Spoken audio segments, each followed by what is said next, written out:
I didn't fight for her, not because I didn't love her, but because I loved her enough to let her go when she chose someone else. And when she did, I stayed silent, not a word, not a text, not even a question. Because if someone can stand there and pick someone else over you, what could they possibly say afterward that would make it okay? So I let her go quietly, without burning bridges, without begging her to remember what we had.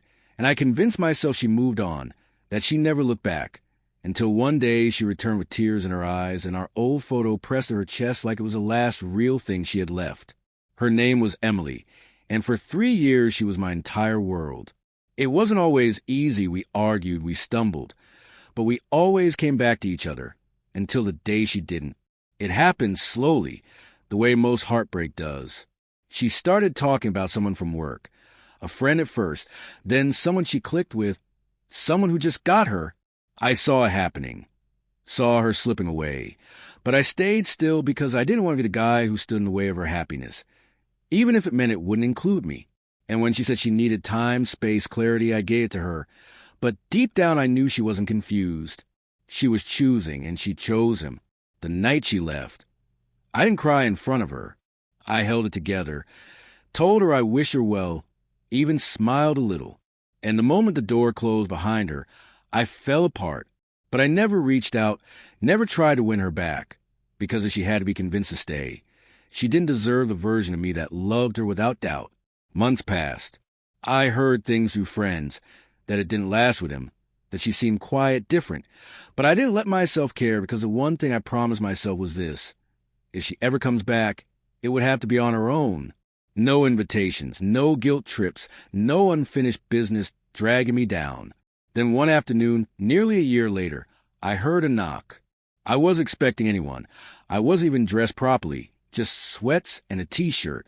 When I opened the door, it took me a second to recognize her. She looked older, not in age, but in the way people do after life has humbled them. She held something close to her chest, and before I could even ask what she was doing there, she slowly held it up. Our photo, framed, faded, from the trip we took to the coast 2 years ago. Her hands were trembling. "I've kept this," she whispered, even when I didn't know why. I stayed silent, because what do you say to the person who left you behind only to realize too late what they lost? She stepped inside, without me having to say anything, just like she used to. We sat down. No coffee, no distractions, just her, me, and everything we'd never said. She looked at the picture. "I thought I was making the right choice," she said. "He made me feel noticed, like I was seen again." She paused. But it wasn't love. It was attention, and I confused the two. I didn't speak, because this wasn't about me making it easier for her to confess. It was about her finally being honest. She looked up at me, eyes red. "I've never stopped thinking about you." I looked away. "That doesn't mean anything now." "I know," she said quickly, "but it's the truth. I see everything so clearly now. The quiet way you love me.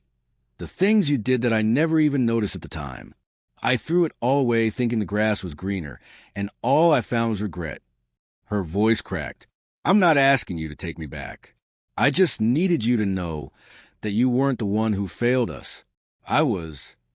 That hit harder than I expected, because for the longest time I had blamed myself too, wondered what I could have done differently, if I had loved her too quietly, too gently, if I made it too easy for her to leave. But hearing her say that, it gave me something I didn't know I still needed. Closure.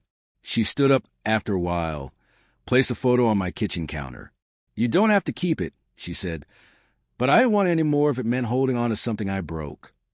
She turned toward the door, then stopped. "If you ever decide you want to talk about anything, I'm not running anymore." And then she left. No begging, no demands, just the truth and the echo of a love that didn't survive but still mattered. To anyone who's been left behind, you are not less than. You are not a backup plan. And you are not meant to chase someone who walked away with eyes wide open. If they come back, let be on their own. Let them carry the weight. Let them speak the truth. And you choose peace, because the love that left without fighting doesn't deserve the version of you that rose from the ashes. If this story hit home, drop a comment. You're not alone, and you deserve someone who never puts you second.